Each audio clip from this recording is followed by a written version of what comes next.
now time, the Boomtown Pod, your home for all combat sports. Covering the latest news, information, and so much more in the world of combat sports. From boxing to mixed martial arts and professional wrestling, we've got you covered. Time now to go live, the Boomtown Pod, and it starts now.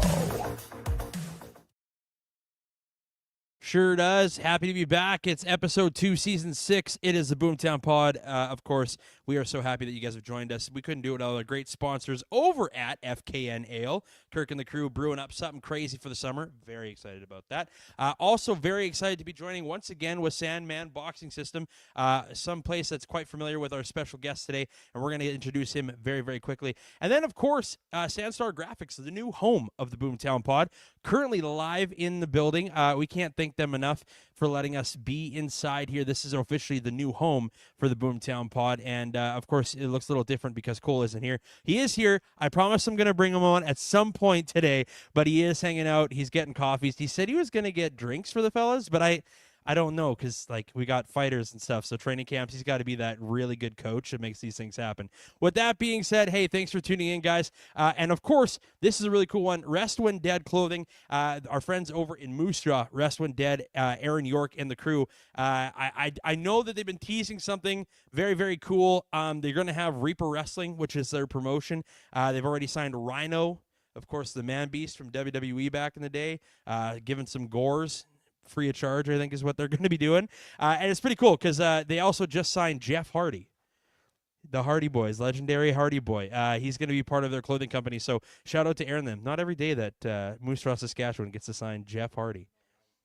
It's truly crazy work. But anyways, the reason why you guys are tuning in, the reason why you're here, we said it last week, we're going to bring fighters on, and we're going to do some really cool stuff. And this is how we started off. Saskatoon's son, the very own BKFC Fighter Nash Diedrichs. Nash, how you doing, buddy? Yeah, absolutely, man. When we and Cole were initially talking about season 6, we got to the part where we were like, hey, what's the next step that we can do for the people that are the homegrown talents? And we thought, you know what? Nash has been on a bit of a tear here. Let's bring him on. So, yeah, man, I couldn't fit a better guy to, be our second guest already. Yeah, absolutely. So, okay, let's get into it. Why do you want to get punched in the face?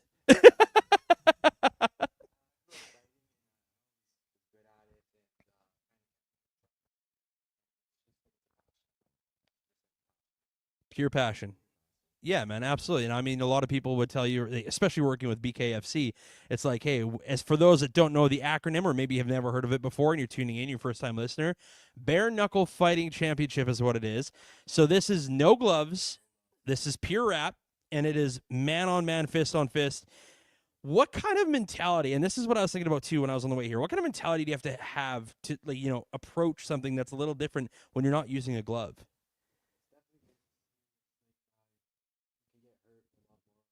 Yeah, yeah. Right, right. Yeah, and obviously you've had some of that experience as well, which is huge. What did you take away from obviously learning the boxing system and going into bare knuckle? It's obviously still a lot of footwork. It's just being more precise, I would assume. Right, right.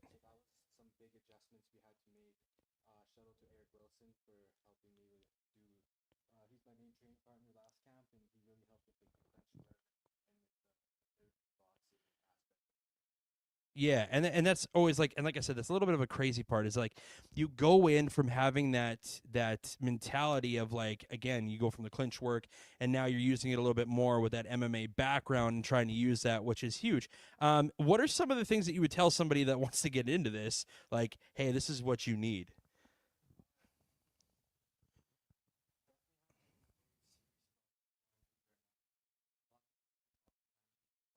Yeah, Compete. yeah, And with bare knuckle, it's like if you're doing it just because you like to compete, you might get hurt, right? yeah. So I would say if you're thinking about doing bare knuckle, to really think about it, and if that's what you want to do, then then good on you. Yeah, just be prepared to get hurt, and there's going to be some scars that come along with Yeah. it. Now, obviously, there's a lot of people that have, and again, a lot of people are newer to BKFC. It hasn't been around as long as Yeah. your UFCs, your Bellators, your all that other stuff. Yeah. But the curiosity question that I have for you is like, how do you get somebody? Because when I first started Bare Knuckle Fight Club, me and Cole have had this conversation before. I'm the first person to be honest. I'm like, getting punched straight in the face seems like a fucking bad time for me. Like, how do you deal with like somebody's like, hey, Bare Knuckle Fight Club, what's the advantage? Like, what do you see? Do you see long term in it? Yeah, like it's a huge promotion. So the opportunity alone is just insane.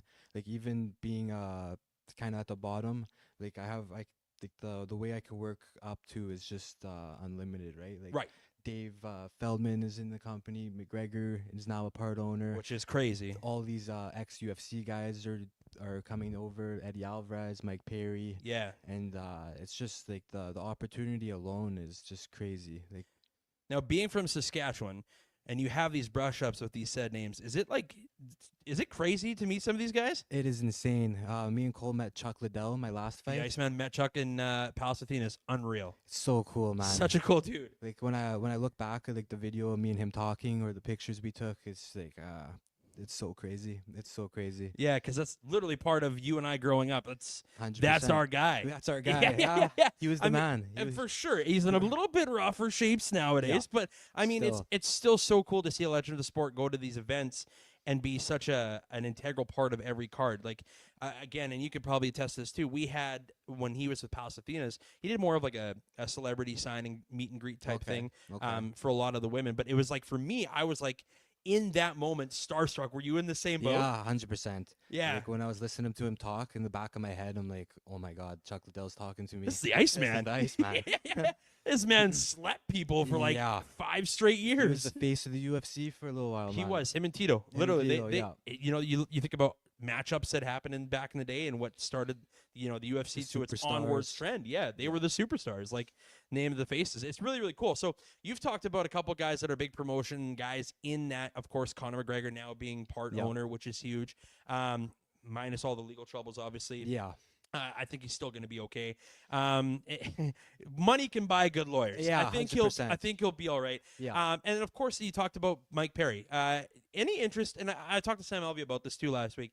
His promotion with the Dirty Boxing. Have you seen some of it? I have, yeah, actually. I saw like the highlights with Yoel Romero. Yeah. And a couple other of the fights. It looks pretty crazy. You think Yoel's on the Cool. juice again?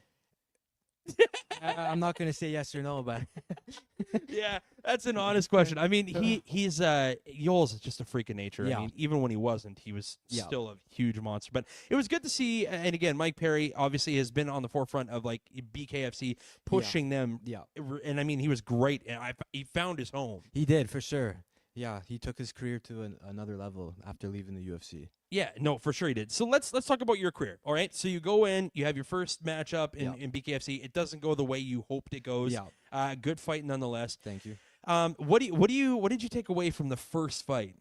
I took so much away from that, man. Yeah. Like the biggest thing is just staying calm and not letting the emotions kind of Right. overtake you. Right. Because I got so hyped up and so like into it. You were charged up. That, I was charged up and Yeah. I just came swinging for the fences. And boxing is it's about technique. Yeah. And you have to be precise. You can't just swing for the fences. So going into my second fight, I knew I just have to stay calm. Yeah. And not let those emotions kind of overtake your brain and 100%. forget about the game plan. Yeah, because you sit there and you're honestly like, again, it's war. It's kill or be killed, Yeah. right? You got to have that mentality. And Yeah. of course, with bare knuckle, you are asserting a lot of power. It's not kicks. 100%. It's all coming from All the hip, right? hands, You're reaching yeah. for that punch. And again, it's one of those sports. It's a puncher's chance. But like, of course, you've got to have a lot of strategy that goes with it. Yeah, exactly. And with that being said, you've obviously now been working with MMA and Boxing system Yep. and having Cole in your corner. How much of a difference has that made for you going, especially when we'll go into the second fight, but how much did that make a difference for you? Oh man, so I've been training with Cole for about 3, maybe coming up in 4 years now. Yep. And when I first met Cole, I was just like young kid with no fights. Yeah. I had some experience, but not really like soul boxing experience. Yeah. You know, me and Cole, we butted heads a few times about because Who does it with their coaches? exactly You know what I because mean? Yeah. I thought I was right and I thought I knew everything, right? Yeah. And no man, like I wouldn't be here without Cole. Like he's an amazing coach. He took my game to the next level, and he's just he's a good friend too. Like he cares. It's not always just about being the coach. Yeah. Like he's helped me like do hot baths in his house to cut weight Yeah. before the fights. Like just when that was probably like 6 months after meeting him, and then I'm like in his house cutting weight. You're like, I don't even know you, but thank you for letting me use In your his tub to shed bathtub. weight. Yeah. So, Yeah. no, he's awesome, man. Like without him, I wouldn't be here, 100%. Yeah, no, and I mean, I've talked to a few of the fighters that have obviously trained with Cole too, and getting to know them, and even being friends with some of them from in the day as well. Like Cole and I, long friendship, almost 16 years now. Yeah. So it's like obviously I've learned the ins and outs with his coaching style and how he approaches his fighters. It's not like, and I you made a good point. You're not really a fighter; you're a friend. Yeah, 100%. You become family. You know Become what I mean? family. Yeah, exactly. And I think That's that what happened with me and Cole. yeah, and that's a confidence thing too, because I mean, if you see the fighters that do fight for Cole recently, everybody's got that smile on their face, no matter Yeah. how big of a war. Yeah, we're And- all a big family. Right, and then even including in your second fight. So let's get into your second fight. You go in, obviously, good weight cut, Yep. things are good, Yep. you're feeling the power, and then you go into it and you knock him out. How good did that feel? Oh man, like it's like I explain it like it's like a drug you can't buy. It's like the best feeling, and you like it comes and it goes, Yeah. and you think about it, and you're like, oh, I wish I could feel it again, but the only way to do it is to get back in there. Yeah. So like, how did you? And again, I've watched the fight. Obviously, your angling was great. How good did it feel just to go right down the middle and sleep him? So good, so good. Like obviously going into a bare knuckle fight, you think like I might come out of this with a broken hand, Right. broken orbital bone, broken nose, Right. and to come out of it no damage, You're like- knockout in the first round, like Yes. Yes. unbelievable. Yes, medical suspension. Never heard Never of her. heard Yeah. of her. No. Well, so I bring up that point in your second fight. Obviously, the knockout, and this is something we're trying to do a little more of, being a little more active. But when I was looking at your clips and stuff, there's a gentleman by, of course, I'm gonna give the shout outs and props where they have to go to. Fighter get knocked out. He's basically a commentator that goes over top of Okay. people's fights. Okay. Now, this might be some of the best things I've ever heard. So I'm gonna put it to the mic and listen Let to the me hear it. commentary Let me hear provided it. for your fight. Seconds left, round number one. Right hand landed right there. Good right hand over the top. Dropped them. Right hand dropped them. Down goes Arroyo. Down goes Arroyo. Referee's at 4. The referee's at 5. Having a hard time trying to get up. He's not going to make it back on his feet. No. Arroyo's looking like he's about to be counted out. Right eye bloody, and he took out his own mouthpiece. Out is Arroyo. He's done. Out is Arroyo. He's not going to make it. Pumped up in the red corner right now. He said, come over and get me. Get me. He over just leaking all over the canvas. All in that circle, just blood going everywhere. He can't even get his senses together my right God. now. He's still off balance. That's awesome. He's gone. Look at him focused and look at him right now. They're looking at the damage that's been displayed on the next man. Telling them to breathe. You got to breathe. You got to breathe. Diedrichs, ladies and gentlemen, and knocked out the next man. Look at the replay. Bam! Right hand right on the chin. This Shout out to that guy. Man, that's some of the coldest and best commentary I've ever heard. That's awesome. I was saying to Cole before we got on here, and I said to you too, and I was like, I was randomly just gonna put up the YouTube clip here, and of course, because of copyright infringements, we're not gonna get into it. I can't do it, so I was like, I all of a sudden stumbled on this guy, fighter get knocked out. Shout out to you on YouTube. That's elite. That's awesome, man. How good does that That's feel? Awesome. That's super cool to know like a guy I don't know did a commentary like that about my fight. He's got 6,000 subscribers, which is pretty 6,000? strong. I'm gonna watch that video again when I get home. Down the middle. You have to Bam. send it to me. Oh, it's so good. Oh, for sure, I'll send it to you. So, okay, let's get into it because we got a couple more minutes with you. Yeah. What can we expect for your next fight? What do you want? Who do you want? So I was really hoping to get on this card next month in Philadelphia. Yep. I'm not sure if that's gonna work out. Kind of still up in the air. Okay. Just opponent wise and everything. Yep. But I'm pretty ready to get a fight in the new year, 2025 here, and I want to do it at 155 again. Sweet. And Seems I- like a good weight for you. Yeah, seems a good way for me. Yeah. And I don't care who, just give me somebody. Yeah. No, I think 155. I think you found a pretty good home there. Yeah. And it's not a. It's what do you walk around with usually? 165, 170. Yeah, like 170. Like Yeah. After my fight camp, this last fight camp after Denver, I got a little heavy, probably close to 180. Attaboy. So Eating was yeah, good. eating was good. Eating was good. I started Even- myself. I'm ready for a donut. Yeah. Yeah. So around there, like Yeah. not heavier than that. Okay, sweet. Well, that's good, man. Is there a particular, like, do you have a particular goal that you maybe want to set for this year? Yeah, I want to fight at least 3 times. Okay. And, all knockout wins. Ooh. You got to think that if you get one more, I think you're going to obviously catch Connor's attention if Yeah. you didn't already. Yeah. I mean, Arroyo was also somebody that was going into that fight that they had said that, vicious power. Yep. He's got a lethal left hand, and you slept him. Yeah. Pretty So, I quick. mean, I think you caught the attention of the entire organization, Yeah. my friend. And Dave Feldman was in the crowd, front row. So That's huge. Yeah, it's huge. And especially when you're on the prelims, right? Like, especially you're the one setting the tone. first fight of the night, Let's go. got the crowd going. 100%. job. And the crowd was into it. The people that Crowd were was there were into it. loving it. Yeah, it was his hometown, and they were still cheering, man. Yep. It's a knockout's a knockout. Yeah, absolutely. People live for that. It's a sport, Yeah, man. Like, exactly. and especially like you said, it's such a good thing to win it on not your turf. Yeah. You yeah. go to his house enemy territory. and you knock him straight out. Yeah, crazy, man. No, but I think if you get a couple more knockouts, obviously I think it's gonna, David and Connor and all of them are gonna pay a lot of attention to who's who, especially coming from That's Saskatchewan. exactly what I'm thinking.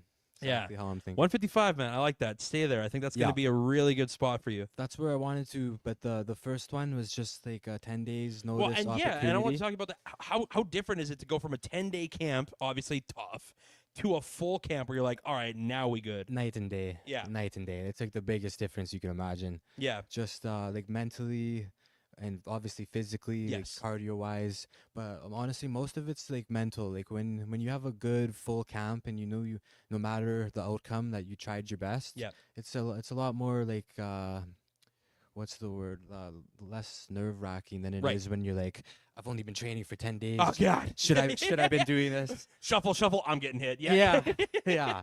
Do I take 2 left strides and throw this right? Or what combo am I throwing here? Exactly. Yeah, I mean that's a huge difference. And obviously, again, you looked a lot stronger, a lot more ready and prepared. Yeah, we got a good camp. Yeah, and I mean, how's camp going right now? Like, are you still going full time? No, we're not quite like in like full camp swing, just Yep. because nothing's signed. Right.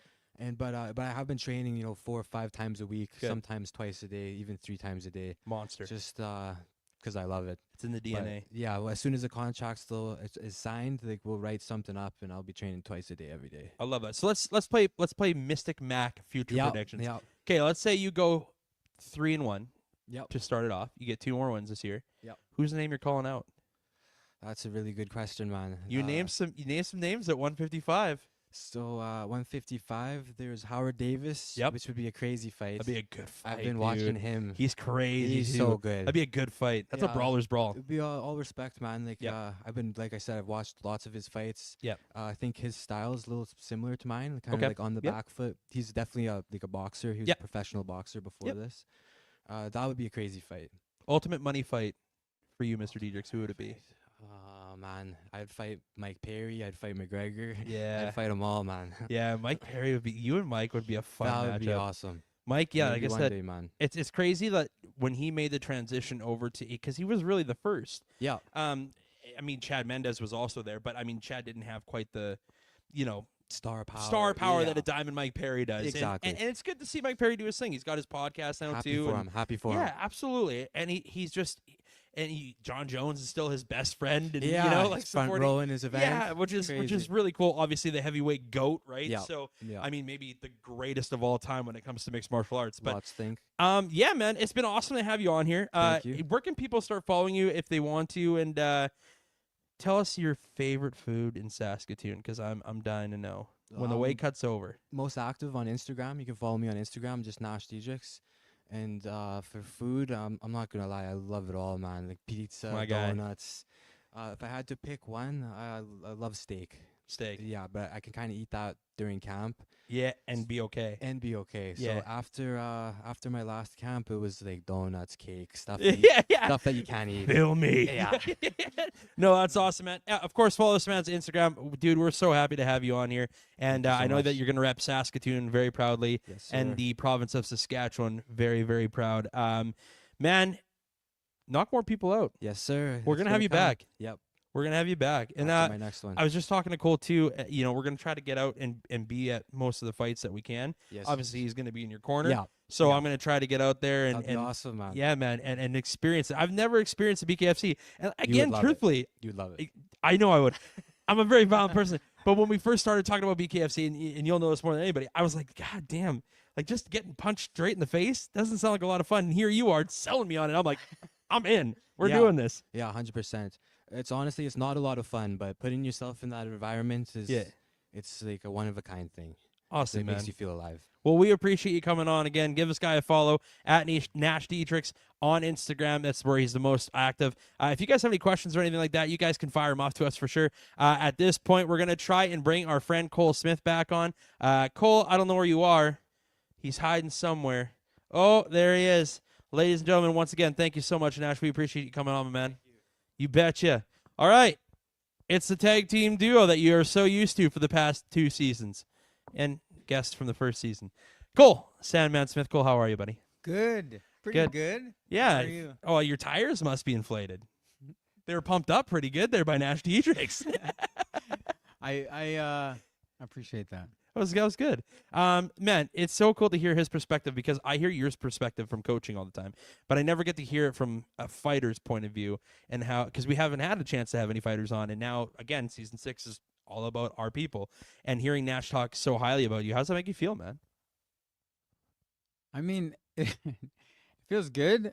Like I just try and be a coach, but just a friend too. Right, A good. I'm not one of those hard ass coaches who's, like the training's hard.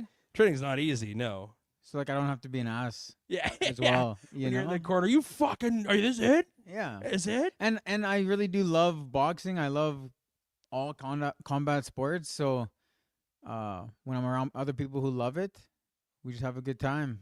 Yeah, when Nash told you BKFC, what'd you think? Because I know you're primarily boxing, which, again, BKFC is, but a little more lethal.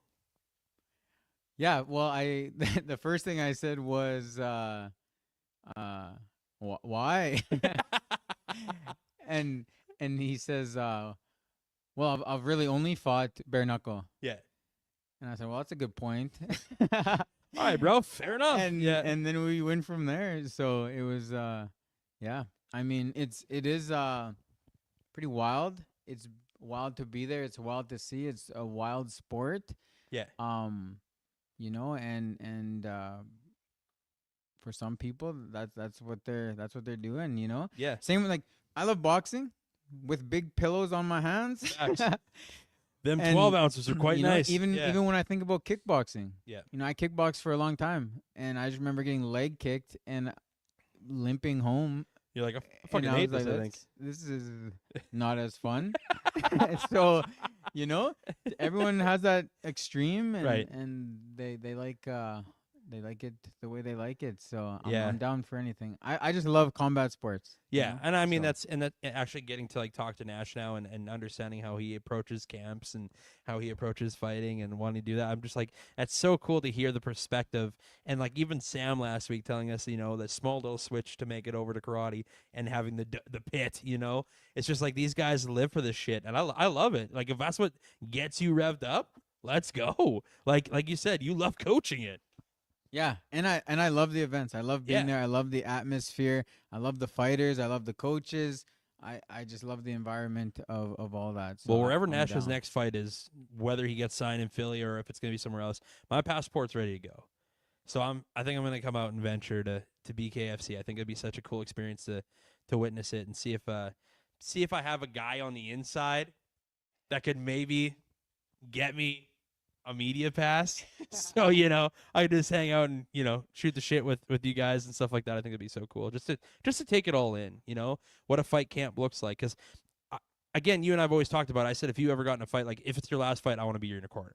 Like, I just want that experience to be like, just to see it in person, see you doing what you love and seeing your fighter doing what he loves, I think would just be like the ultimate best friend moment for me, That'd be wicked. I think it'd be so cool. That'll happen. Yeah. That'll happen one day. Yeah. If you see me, say hi. I'd love that. Okay, so let's talk about a few things that are going on. Obviously, we just had a couple of fight cards that have now come and gone. Kobe Covington taking on Joaquin Buckley. Kobe Covington, I've heard the word fraud be thrown out there. I'm not gonna throw that out there. He took the fight on a very short notice. We just talked to somebody who took a fight on 10 days notice, and he just told us it's really hard to mentally get in a fight. Looked like he wasn't mentally there. Cool intro, walking out with Hulk Hogan and Chael fucking Sonnen, his Undefeated. father. Never lost a round. Never lost a round, won every part of it. But Joaquin Buckley, man, what can you say? Looked really good. Really, really good. Man, he looked awesome. That's like his net worth just went up. Yeah. Skyrocketed. Like, that is a huge win. And it does suck for Kobe for not like short notice. For sure. He looked like a guy who had short notice. I He feel just looked hesitant. He looked like big time. he was- Afraid he to take was- his normal shots. Yeah, and his takedowns were super rushed. Sloppy. Sloppy is the word I'm using. Yeah, it just Yeah. was it wasn't him. Yeah. So it's like it's an odd fight to take. Like, Yeah, you fight once a year stylistically, for yeah. even just that you fought once a year for the last 4 years, True. and then you take a fight on short notice. Yeah. It's very strange. I didn't love that idea for him, especially Joaquin Buckley who's on a 5-fight win streak. Like, that's when I saw the matchup, I'm like, okay, for Joaquin Buckley, you want that fight. For Joaquin Buckley, that's your fight. You know you can beat him. That's where the money is. Kobe Covington is a draw, win or lose. People hate Kobe Covington, and people love to tune in to watch him lose. That's what it is. Yeah. And, like, I am the biggest Kobe Covington fan. I love what he does. Again, that might be the worst display I've seen him have inside a UFC octagon. He did gradually get better in rounds 3 and 4. Obviously, doctor stoppage in round 4, but I looked like he was finally getting to where he is comfortable again, and Buckley kind of, was noticing. I think it went to the 5th round. I don't think he wins. I'm not saying Kobe's going to win that fight, but I think he probably takes a really 1 or 2 good shots of takedowns. Might change the tide a little bit. Obviously, doctor stoppage, Joaquin Buckley wins it. That's 6 in a row for Buckley now, which is awesome for him. Obviously, most famous for his spinning heel back kick, which is probably one of the craziest knockouts of all time. He's flirting with title. Buckley's flirting with title contention right now. I think he needs one more top 10 guy. And for Kobe, it's going to be an interesting 2025. I think he has to put the Donald Trump politics stuff behind him, focus on a really good camp, and he needs to beat, a top 15 ranked guy. I don't know who you feed him right now, because he is 1-4 in his last 5 fights in the UFC.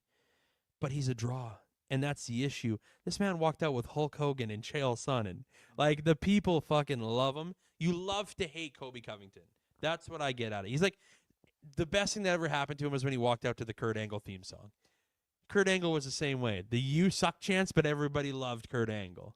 So it'll be interesting. What do you want to see Kobe Covington do, man? Because I'm in a weird spot with Kobe. Yeah, I don't know. I don't know. I think he just needs to get a couple wins. Yeah. Like, does a Wonder Boy matchup intrigue you? Not really. No? Because both of them need wins.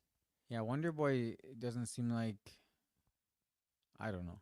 I don't think Wonder Boy... I think he needs a couple... Yeah, I don't know. It's just like a weird... The welterweight division was so strong for so many years, and now it's such a weird division. Yeah. Because all the guys that were killers in that division are all gone now.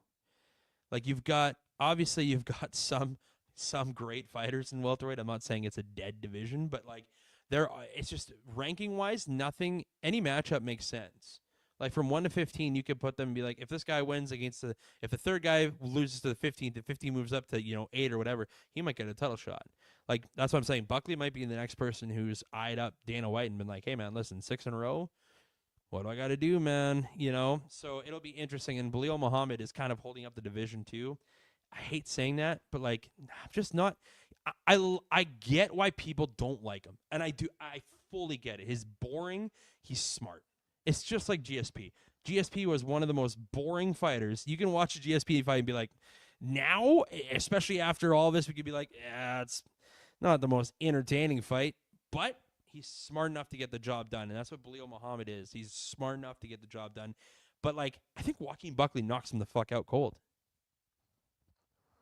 Yeah, I don't know. That's tough. I think Bilal's very good. Yeah. So, I mean, he's not going to stand up with him.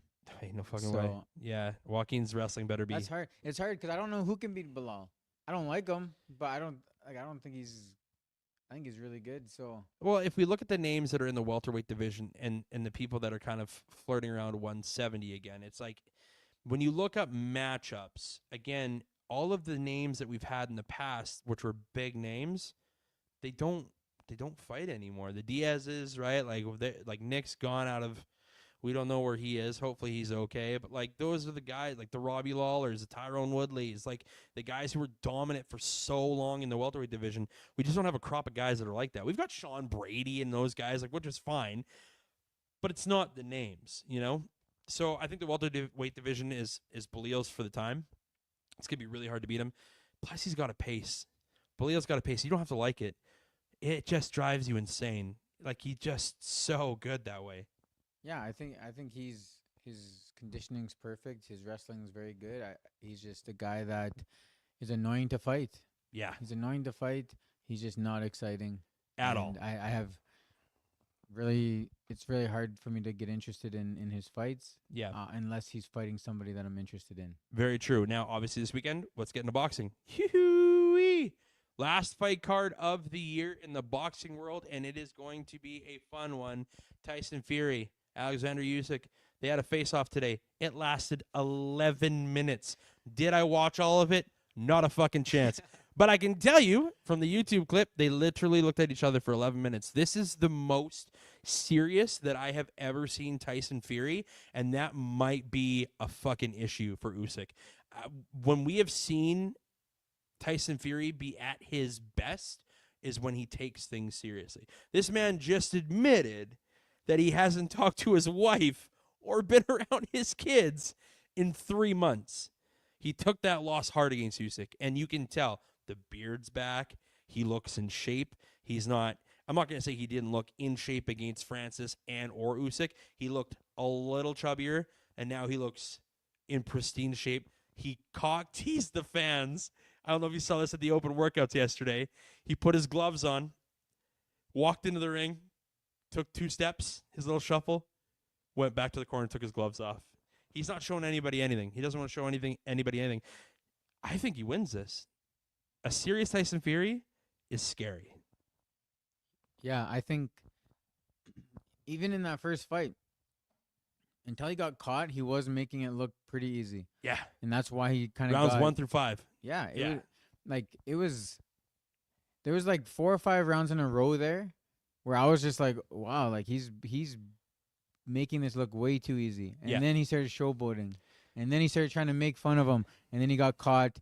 And then Usyk just took over the fight. Called him a rabbit, got stunned a bunch. So I mean, if he's gonna take this serious, I think he has a really high chance of winning. I think Fury, I think he might take it this time. Yeah, I'm not going to take anything away from Usyk. He did what anybody would do in that situation. If you're going to play down to me, I'm going to show you what I'm capable of. And Usyk, obviously, with that knockout power in that right hand, as small as he is in that division, he's not a very big guy at heavyweight. He does have some incredible Polish, Ukrainian power in those fists, and it displayed. And just his output and his angles. It's and where he's crazy. hitting you from is just weird. He's kind of awkward, and he just does a lot of things very, very well. Yeah, and I think that might have stunned Tyson a little bit because you go from fighting Francis Ngannou, who gave him a good run. I'm not saying he didn't. Francis gave him a very respectable run, but you could still tell that, like, even in that fight, Tyson kind of had lazy angling, didn't really care because he knew that Francis's footwork wasn't going to be what somebody elite in that division was going to be, so he took him lightly. And I think that might have cost him a little bit going into the Usyk camp because I think you get confident.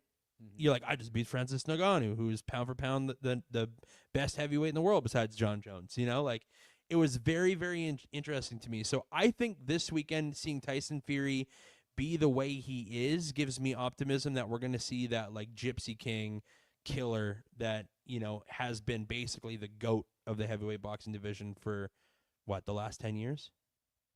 Yeah, I hope so. Even though I really do like Usyk as well. So do I. I have nothing. I love them both. I just want to see a good boxing match. Yeah. That's competitive. I'm so excited for it. it's so cool seeing just like the best of the best fight each other. Yeah, at in the end of the year, boxing. it's perfect. This is gonna be awesome. Yeah, it's an amazing card in the aspect too. There's a lot of good fights. Like if you look at the card top to bottom, it's a really really good card. So if you are not doing anything Saturday, make sure you are and you're watching the Usyk and Fury fight. And because it's in Abu Dhabi, get ready for an afternoon card. And that's all I can tell anybody that's watching. I know there's been times where we've been like, oh yeah, it's 6 p.m. This fight might have. No, it's in Abu Dhabi. So I think the main event walkout prediction is 3 around. p.m.. I think it's around 1. Oh, 1. 1:30. Oh, so they're starting really early. I could be Okay. wrong. No, But you're probably think not though, I dude. think I seen that a prediction that's kind of where they're going for, but you could be right with 3. Yeah. But for some reason, I wanted to say 1 or 1:30. That does sound right though. I mean, if I think back at the last time Either way, get ready early. yeah, if, like if this you don't want to this miss. isn't a nighttime thing. And if you're like, oh, I'm gonna watch this later on, make sure your social media is turned off because it'll be the one thing that's talked about the most because there is no more, as we said, no more UFC right now. They're off until the new year. And yeah, so that's going to be the only thing that's really on for combat sports, which is super exciting. I'm going to roll with Fury. I think he is taking things the way he should. He took the loss the way he should. Unlike his unlike his brother, he's game for a fight. And I'm really looking forward to this one. Cole, you running Gypsy, you going Usyk? Because I'm not, again, if Usyk wins, I'm not shocked. Yeah, I think Fury's gonna win. Yeah. But I want Usyk to win. Yeah. He's one of my favorites right now. But for some reason I do think Fury, just from the last fight, how easy he made it look in Right. those rounds, I feel like he's capable of that. So I gotta go that way. Yeah, I like that idea. I like that. Again, Usyk wins. The world wins because he's a great fighter. There's not no matter who wins this fight, no one's gonna go, oh great. You know what I mean? Like we don't have any of those. But everybody's excited for this fight, so I'll be tuning in. I'll be watching it for sure. I'm super pumped about the fight. And then of course we've heard some other news. We're not gonna be too long today. My boys got some stuff to do today. So with that being said, Dana White held a press conference. Had a closed door meeting, said that there's big things coming for 2025. We've seen some of the fight cards. You know, we saw Tapura and his announcement.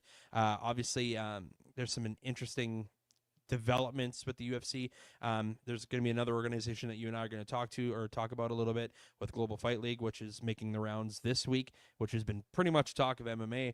But we're going to talk about the announcement. Dana White said we have big things. His quote is, we have big things coming in 2025. And then about 25 minutes later, we got a video of Tom Aspinall saying that he was in a meeting till 3:40 in the morning with Dana White and crew. That to me says that at some point, whether it be that UFC Vegas card in July that they always have during the Fan Expo or year end, we're going to get Tom Aspinall and we're going to get John Jones happening. I think that's the one, because even Pereira was saying, Yeah. like, he pretty much was saying he's not fighting Jones right now. Yeah, he's like, I'm not touching Jones. And I was like, that's No, weird. Yeah, he said it, like, Tom deserves it more. Yeah. So I'll wait till they fight, and then I'll fight the winner of that fight. It- So I mean, if he's stepping aside and he's not making a big deal of it, then I think Jones just wants to get paid out. I think all the hype was just he wants to get paid out. Well, and here's this. So- Like, for John, it doesn't matter anymore. Now you just beat Stipe. You beat the heavyweight GOAT, right? And rightfully so. Stipe is a legend, and he retired. So congrats on the amazing career, Stipe. But, I mean, you're going to go in and you're going to face Tom Aspinall, who is on a killer's row right now. No fight has lasted longer than 2 minutes and 48 seconds. Fucking impressive. My thing is Jones has nothing to lose, even if he gets that one on the record, because he's done everything and he's the greatest of all time in the cage. Tom Aspinall has everything to lose. If you're John Jones, this might be the most relaxed you've ever been. Yeah, I mean, if he gets knocked out or whatever, It's like, fuck it, I won 33 straight fights. and it's like you just kind of pass over the reins to somebody coming up and And out the door he goes. see you. And then if you start, imagine if he just took him down, submitted him in like 3 minutes, Oh, my God. which could is happen. possible, Yeah, 100%. And now and then walk off. Look what the man did to No. Lyoto Machida. Man, I think I think it's a win-win for John Jones. Yeah. Because you're either gonna get a loss and you're gonna be one of the probably the highest paid athlete in the UFC for a single fight. Yeah. Either way, good career. Yeah. You're the GOAT. Yeah. I truly think we're at the point now with John Jones that we can give him the title of GOAT. He is the best. I don't want to hear any of the Habib stuff anymore. I don't want to hear any of the GSP stuff anymore. GSP had losses on his record. Let's not forget about that.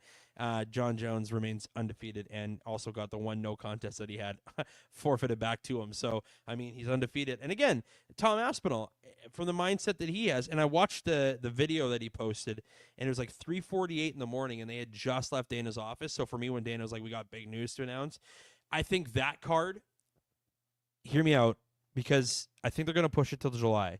Fan Expo Week is always the biggest card of the year, besides usually the one that they put before the year ends. I think we're going to see the return of Conor McGregor, and I think it's because of all the legal stuff. We're going to see him wait until July to give him that window so he can get back to camp, start the year. Who knows how the legal stuff presides or it goes against him. If not, like, I mean, he's being dropped by everybody. Doesn't look good, obviously, but it's Mystic Mac.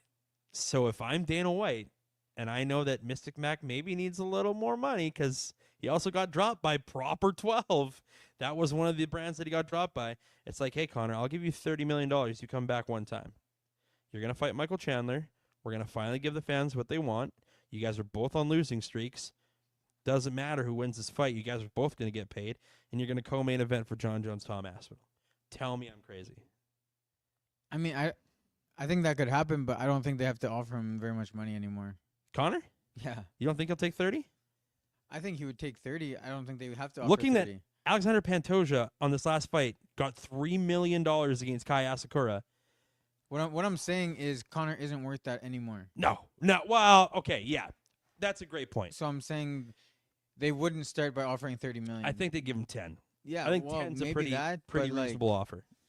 But he's it's also like- played himself out right. of what I'm millions of saying. dollars. That's a very good point, dude.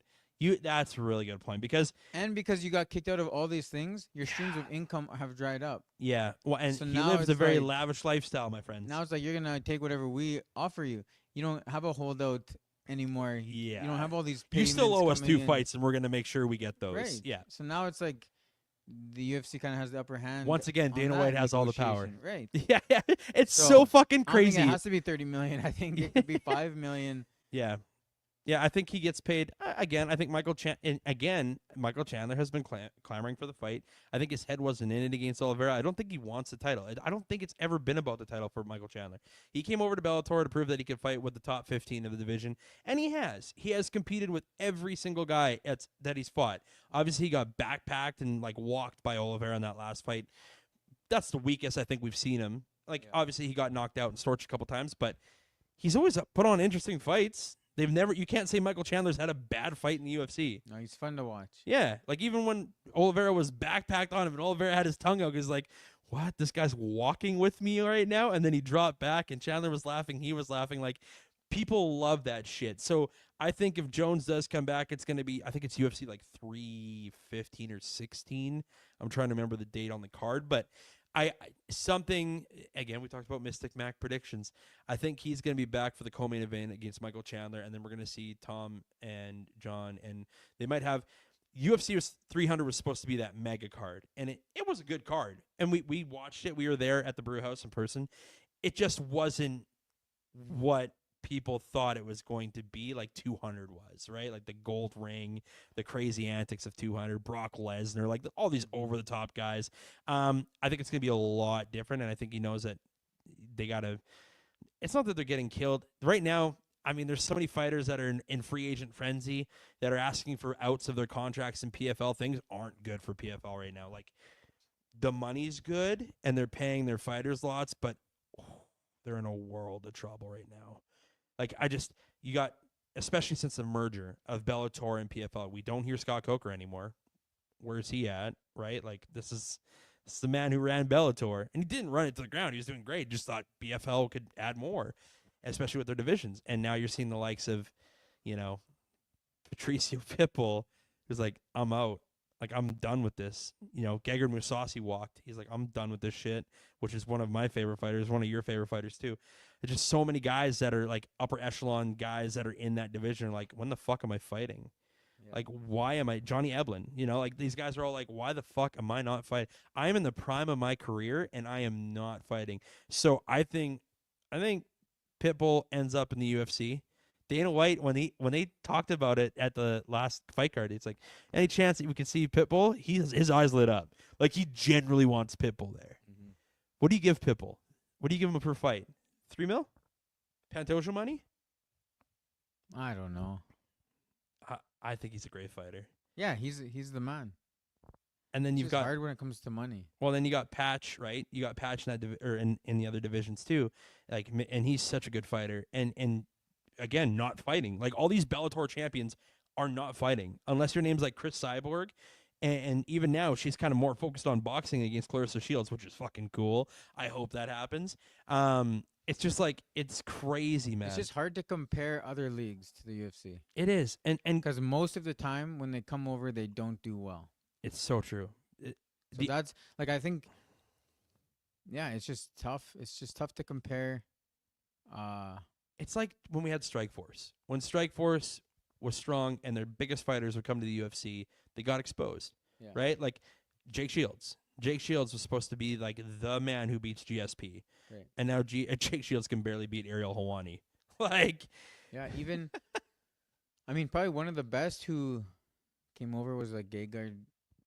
Gegard, the He was Diaz really brothers, good. but they were UFC guys before. Benson too. Benson, yeah, had a good run, WFC. but Bellator specifically. There's a when lot they of when they come over. well, you and know, that's it's just tough. well, you look at Gegard. Even like you look at somebody like Cyborg.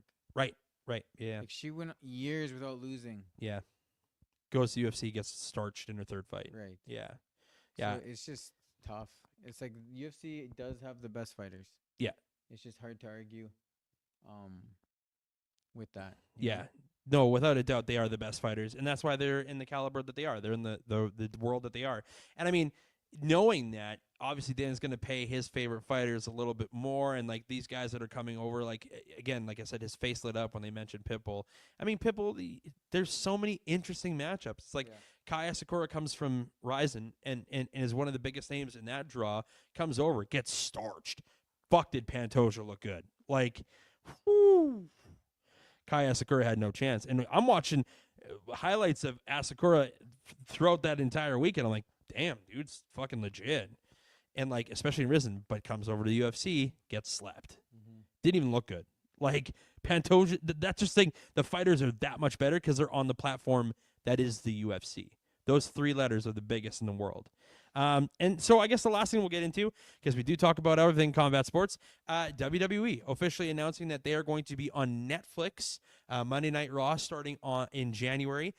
They had a big press conference to kick off the event, and it was in wrestling terms over the top as everything in wrestling. It was pretty cool. But some of the matchups that we're getting on day one, we're getting the biggest fight of the night is going to be Solo Sikoa versus Roman Reigns for the official title of the Tribal Chief. That is the main event to kick off Raw. And from what I understand, The Rock is returning, which is cool. There's been rumblings. I'm not going to be rumor boys here. There's been rumblings. I've been on the X machine. It used to be the Twit machine. A certain guy from Manitoba/Saskatchewan area could be making a return to the WWE, weighing in at 285 pounds. Brock Lesnar might be making his return. Dude, what does Raw on Netflix do for you? Like, are you excited? Because I get this feeling that they're going to try to do more Attitude Era stuff. Yeah, I mean, I feel like it's cool that Netflix is starting to do the live streaming, because I think we talked about this before, maybe even like a year or two ago, like why they haven't started doing that yet. Yeah, we were probably some of the people. I actually do think we talked about this. Yeah, it's about time, because like, why not? Well, You know, I mean, as long as they can handle it. yeah, just think about if you're Netflix, the revenue stream that you're going to make off of Monday Night Raw alone. Like, people are going to buy subscriptions at $16.95 a month just to get Raw. Like, You think the UFC and us and Bare Knuckle Fight Club and all these other guys, you think they have a following? There is nothing like the WWE. Vince McMahon and Triple H just have built this, like, I guess not so much Vince anymore, but I mean Triple H has just taken the reins and has just blown this thing up and like just done such an amazing job under the Hunter Helms regime, if you will.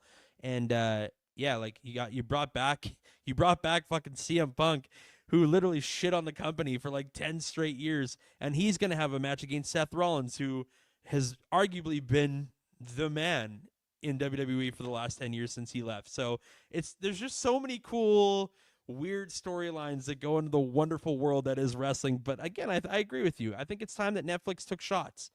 This is a big one because they have a 5-year contract with WWE. So they're putting a lot of eggs in that basket, being like, fucking please subscribe for the next month. Please subscribe. You know, like, especially, like, you think it's a shot for Netflix to do it?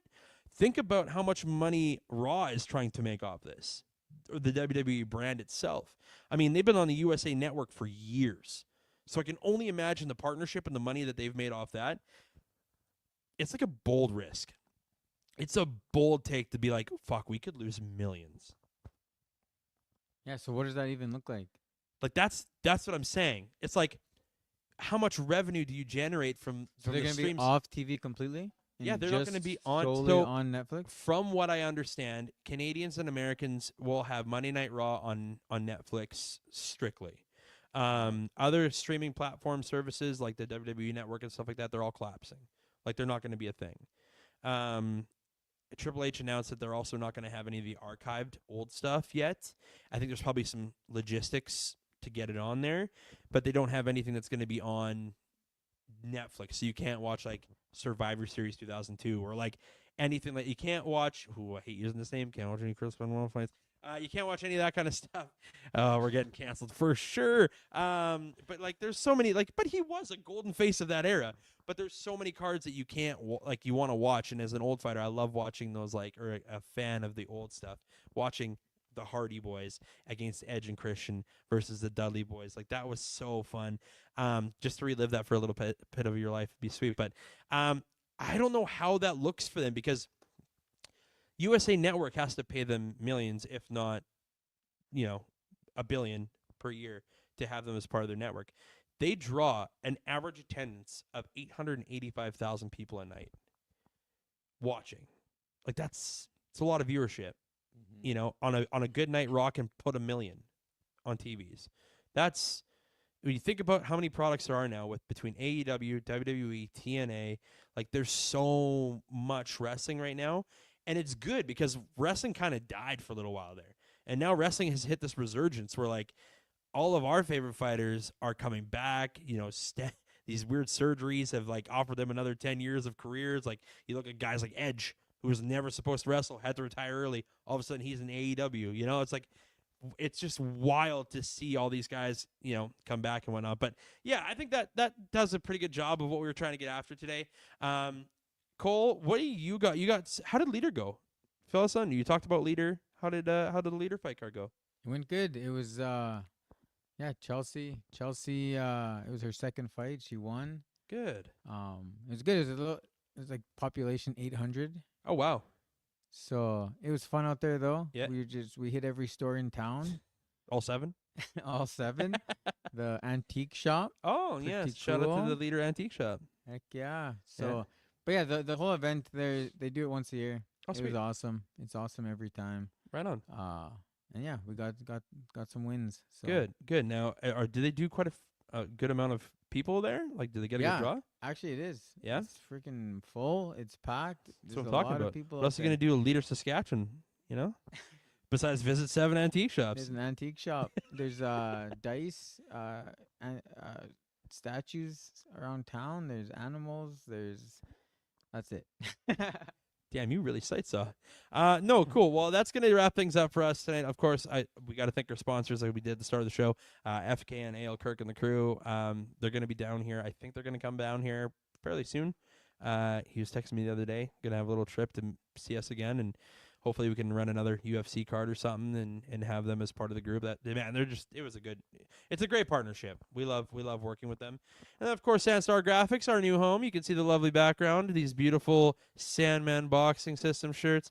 You've got the Sandstar Graphics hoodie. They are available online. You can check them out on Facebook as well. And they have been busy. Demi and the crew just finished doing like 1,000 hats for the Métis. Was it the Métis celebration? Métis Nation. Yeah, insane. Yeah. Good quality hat, and 1,000 of them. Lots of hats. Yeah. Lots of hats. I helped out. We actually have one over here. It's our movement. It's actually really, really cool. But yeah, no, it's a great shop. It's locally ran. So if you got something that you need to get done, make sure you hit them up on their socials or give them a shout and or stop in person. Why not? Come say hi. They're really nice here. Heck yeah, Demi's the best. Yes, it's true. She very much is. Number one fan, number one supporter, number one hardest working woman I've ever met in my life. All of those. That's crazy. It is true. But no. And then of course, Rest When Dead, making the big announcement. Jeff Hardy will be part of their brand. No official date as of yet for when that happens, but we're talking about the former WWE champion, current TNA Tag Team champion, and a guy who's held probably every single belt in every organization ever. The Jeff Hardy has signed with Rest When Dead as an athlete. And again, we talked about it, Reaper Wrestling, part of their promotion. Very, very cool. They're going to be holding their first event late spring. We have no official dates yet from what I've got from Aaron. But a couple fighters, Crazy Steve from TNA has been announced. They're announcing a female wrestler coming up very quickly, so they're going to have females on the card, which is awesome. Rhino, the man beast, Gore. He's going to be there. He is signed. And who else? I'm missing somebody. Oh, some guy named Cody Diener. Yeah, he might be there too. So make sure to check that out. We're really, really happy for Aaron and crew. He's a stand-up guy. And if you're in Moose Jaw, check out Hustle Culture Fitness. They're not doing memberships to start off the new year, but that is because I love what Aaron stands for. Doing memberships at the start of the new year is crazy business. Those people don't last. New Year's resolutions, they're out of there. So he always waits. It's a smart way of doing business. But anyways, and of course, we couldn't do this without my friend over here at Sandman Boxing System with us since day one. Absolutely. Thank you every time for having our partnership together. Man, I want a big shout out. Came on the podcast. There was some technical difficulties to start off the pod. We're going to bring him on again for sure. Nash Diedrichs, everybody, Bare Knuckle Fight Club Bare Knuckle Fight Club fighter will be a champion. You put good juju, people do good things. He seems very excited for 2025. I know you're excited to coach him. And again, give him a follow on Instagram. He said he's very, very active on there. Nash Diedrichs, the proud man of Saskatoon, Saskatchewan. The Ghost. The Ghost. Mr. Diedrichs. I can't wait to see him fight. And if, again, you have the time, go back, listen to this podcast again, and listen to the audio from one of the guys calling his fight. Absolutely unreal. But that's going to do it for us. Of course, I'm Andrew. This is Cole. This has been the Boomtown Pod, your home for all things combat sports, Season 6, Episode 2. We want to wish you, first and foremost, a happy holiday season, a Merry Christmas, and we will not be back until after the new year. Just busy schedule. So we will see you in January. Safe. Be safe. Stay safe. Love you guys. And thank you for always tuning in and all your support.